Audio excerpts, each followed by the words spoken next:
Thank you, Mr. Chairman, and recognizing, how important this issue is to you and to, our colleagues. I would again say feel like the Washington experience shows some both positive aspects and some very negative aspects. As I said, our shellfish industry has done tremendous work, and while most people in this Washington wouldn't know a darn thing about a gooey duck, I guarantee you the Asian market is consuming it at a very high price. So there are benefits, but Chairman Julius's comments show the great risk and how we didn't have an appropriate response from NOAA, and that in a bipartisan way, if I'm correct, Mr. Chairman Julius, I think it was the Republicans who led the way in our state legislature to just shut down the non-native aquaculture that existed in our state. I mean, and the reason is we have more than 15,000 fishing jobs, and we have recreational fishermen, and they weren't having it. They just weren't having it. And so I guess I'd go back to you on this point about the risk to the fishing economy that exists in both tribal and non-tribal parts of our region, why they felt so threatened by this collapse and catastrophe, and why those fish, those non-native fish, were such a threat to the already endangered runs of salmon. Yeah, it's quite broad what led up to it and this legislation. Sport, state, and tribal fishermen struggle right now. Underfunded hatcheries. Hatcheries have produced and provided for a long time, and now you're seeing a major cut in hatchery funding, while tribes have severely increased funding or heavily increased funding, trying to build and continue to build the hatchery runs.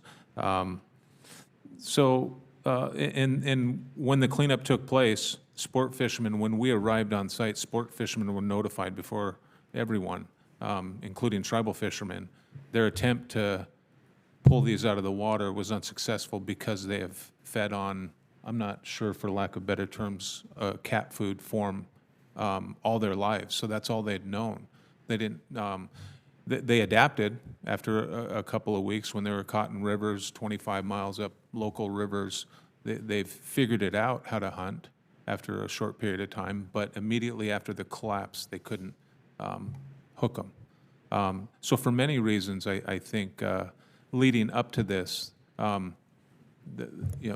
look at the situation with the orcas and the southern resident killer whales. There's a major, we're at a major tipping point right now for the survival of the Salish Sea as a whole, all that call it home, and the rivers, the health of the rivers and the tribes.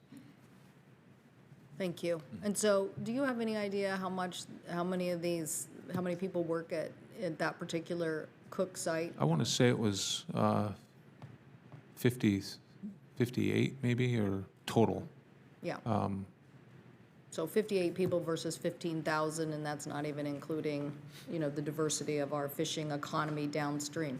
Okay, so one thing I wanted to say, Dr. Durima, so this is why we want money for stock assessments. This is why we want better fisheries management.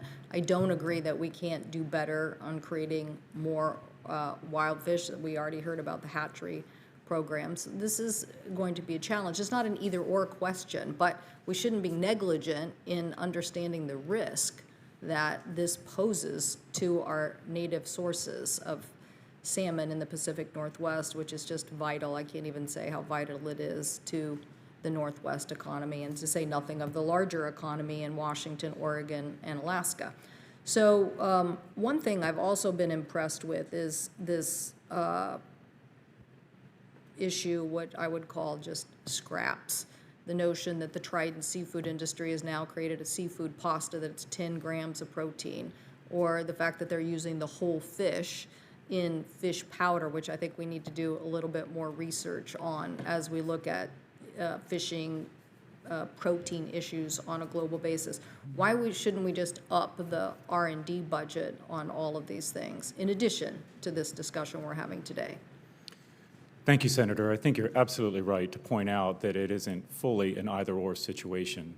our approach to seafood competitiveness and trying to improve the prospects for U.S.-produced seafood is a holistic approach. It involves ways in which we can enhance output from our wild capture fisheries. You pointed to several very important things that we can continue to do work on: full utilization of the product.